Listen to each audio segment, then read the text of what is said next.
2-3 সপ্তাহ মতন যদি লেগে যায়, তারপরে আপনি অত বড় হাই ইভেন্টে উইদাউট প্র্যাকটিসে আসলে টুর্নামেন্ট খেলাটাও খুব ডিফিকাল্ট। তো আমি মনে করেছি যেহেতু সামনে আরও ন্যাশনাল টিমের খেলাও আছে, এই রিকভারিটা অনেক দরকার, এই জন্য ব্যাক করেছি।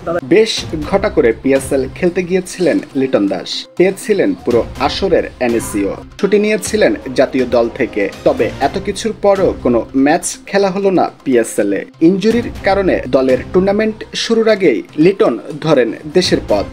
এই ভাগ্য বরণ করে নিলেও আক্ষেপ স্পষ্ট এই উইকেটরক্ষক ব্যাটারের চোখে মুখে। দেশে ফিরে বিমানবন্দরে তিনি জানান, কিছু নিয়ে আসতে পারিনি ওখান থেকে, যা হয়েছে হারিয়েছি মনে হয় বেশিরভাগ। যেহেতু ইনজুরি বড় ইস্যু, তবে ভাগ্যে যা লেখা আছে তা মেনে নিতে কোনো আপত্তি নেই লিটনের। অনেক কিছু আপনার হাতে থাকবে না, বিধাতা অনেক কিছু লিখে রাখে, এটা মেনে নেওয়া উচিত। আইপিএলে গিয়ে এক ম্যাচ খেলেই দেশে ফেরেন লিটন। এবার পিএসএলে কোনো ম্যাচই খেলা হলো না লিটনের।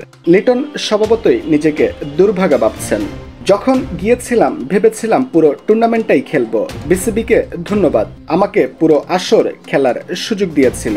কিন্তু ভাগ্যের উপর কোনো কিছু নেই, কিছু কিছু সময় ভাগ্যের ছোঁয়াও দরকার। পিএসএল এর মতো একটা জায়গায় ফুল টুর্নামেন্ট সুযোগ পাওয়ার পরও কোনো ম্যাচ না খেলতে পেরে চলে আসা হতাশার।